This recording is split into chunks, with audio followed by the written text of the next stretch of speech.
गए, हम लोग तो डर के काम कर रहे हैं सरकार से। लगातार जब भी हम कोई जोक, चुटकुला, व्यंग कहीं पर परफॉर्म करते तो हम डरते हैं कि ऐसा ना हो कि ऐसा बोल दूं तो ये हो जाए, ऐसा ना हो तो ये बोल दूं, तो हम लोग डर रहे थे।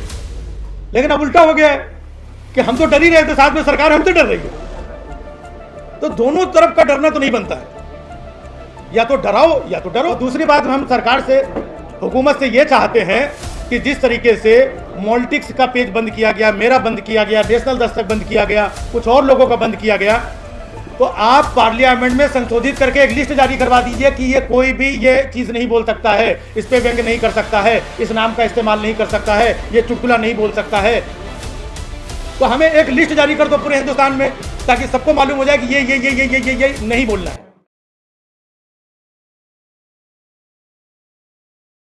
कि ऐसा कौन सा जोक था, ऐसा कौन सा चुटकुला था जिससे किसी को आपत्ति हो गई,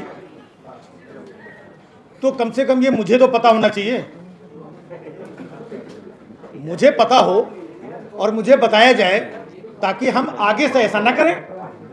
अगर कोई गलती है, अगर सिर्फ सवाल उठाने पे या कोई हास्य व्यंग्य करने पर, बाकी सारे लोग तो मीडिया के लोग हैं जो कई मुद्दों पे भी गहन जांच के साथ, पड़ताल के साथ एक अपनी खबर दिखाते हैं और देश के अलग अलग हिस्सों की रिपोर्टिंग करते हैं, बहुत सारी प्रॉब्लम्स दिखाते हैं, तो उनको समझ में आता है कि भाई ये प्रॉब्लम छिपा रहे हैं और ये दिखा रहे हैं, तो ये दोनों एक दूसरे के लिए।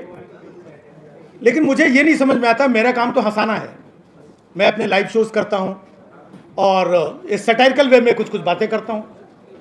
मैं किसी की व्यक्तिगत जीवन में जाकर के मैंने कोई बात नहीं की आज तक, किसी धर्म से संबंधित मैंने कोई बात नहीं की, टीका टिप्पणी नहीं की, वन लाइनर नहीं किया।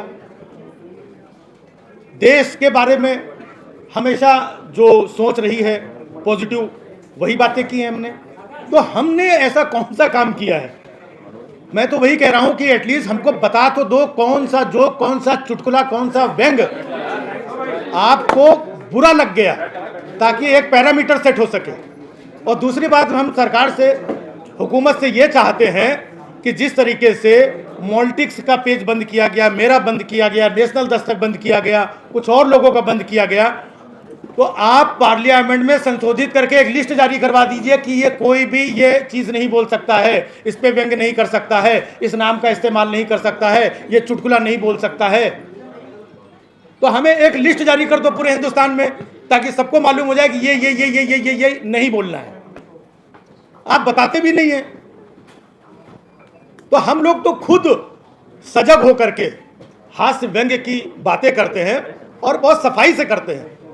हमारा कभी भी प्रयास नहीं होता है कि किसी को हम अपने हास्य व्यंग्य के माध्यम से कोई ऐसी बात कहें जो किसी को बुरी लगे। लेकिन इसके बाद में भी अगर बुरी लग जाए, हम लोग तो डर के काम कर रहे हैं सरकार से। लगातार जब भी हम कोई जोक, चुटकुला, व्यंग कहीं पर परफॉर्म करते तो हम डरते हैं कि ऐसा ना हो कि ऐसा बोल दूं तो ये हो जाए, ऐसा ना हो तो ये बोल दूं, तो हम लोग डर रहे थे। लेकिन अब उल्टा हो गया है कि हम तो डर ही रहे थे, साथ में सरकार हमसे डर रही है।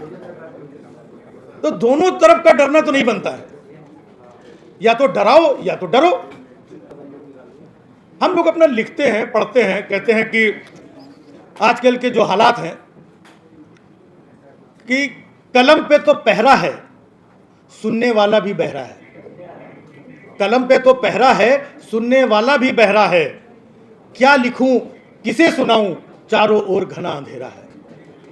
लेकिन फिर भी बिना लिखे, बिना सुनाए रहा भी तो नहीं जाता है, और इन काले घने अंधेरों को उजाला कहा भी तो नहीं जाता है। सिर्फ इतनी सी बात है, चाहे मैं हूं या हमारे तमाम साथी हैं, कि मैं वक्त के घनघोर थपेड़ों में सिका हूं, कमल पे नहीं बिका इसलिए कलम पे टिका हूं। तो बहुत सारे हमारे साथी कलाकार हैं जो पहले कुछ बोलते थे, करते थे, तो बहुत सब इधर उधर हो गए, गायब हो गए। वो बहुत सारे लोग हमें भी बोलते हैं कि यार तुम ऐसा मत बोलो, तुम इधर आ जाओ, ये आ जाओ। लेकिन हमने जो सच्चाई का, अच्छाई का, अच्छे संस्कार जो सीखे हैं, पढ़े हैं, अपने सीनियर्स को देखा है। जब संजय भैया पार्लियामेंट में मुद्दे उठाते हैं, किसके, क्यों इतना चिल्लाते हैं, बोलते हैं, हम सब के लिए, समाज के लिए, देश के लिए जो देखते हैं, तो हमें भी सीखने को मिलता है, हमें भी हिम्मत मिलती है, बल मिलता है कि हम कुछ ना कुछ अपनी बातें कह पाए। मैं सिर्फ इतना कहना चाहता हूं कि जिसमें करंट न दौड़े मैं वो तार नहीं हूं। जिसमें करंट न दौड़े मैं वो तार नहीं हूं। झूठा लिख कर बिकने वाला अखबार नहीं हूं। मैं किसी बाबा का फर्जी व्यापार नहीं हूं। मैं कलम का सच्चा सिपाही देशभक्त हूं। देशभक्ति की आड़ में छिपने वाला उनके जैसा गद्दार नहीं हूं। तो हमने जो सीखा है, क्या अच्छी बात बोलना, सच्ची बात बोलना, देश हित में बोलना, मुद्दों पे बात करना, लोगों की बात करना, समाज की बात करना, क्या ये गुनाह है? ये गुनाह है क्या? अगर ये बता दिया जाए कि ये गुनाह है तो बहुत सारे लोग नहीं बोलेंगे। एक लंबे समय से जो परिपाटी चली आ रही है, जो हम सीखते चले आ रहे हैं, हम वही काम कर रहे हैं। हमें देश से प्यार है, हमें लोगों से प्यार है, अवाम से प्यार है। तो जब कहीं बुरा अच्छा, कहीं कुछ ऐसा वैसा होता है तो हम देखते हैं और वो बात बोलते हैं। तो रोकने की कोशिश कोई बेशक करे, लेकिन जैसा सर ने बोला कि ये बहुत अच्छा दौर है। जब जब रोका जाता है, किसी भी समाज में किसी भी चीज़ के लिए रोका जाता है, तो वो चीज़ निकल करके उभर करके और सामने आती है।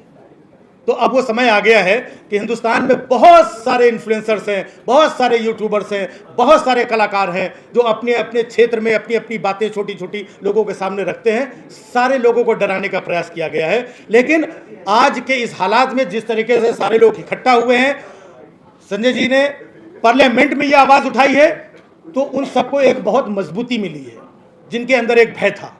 तो आज की इस प्रेस कॉन्फ्रेंस के बाद में देश के कोने कोने तक और मजबूती से बात जाएगी, ताकि देश के अलग अलग हिस्सों में जो लोग हैं वो घबराए नहीं, डरे नहीं, मजबूती से टिके रहें।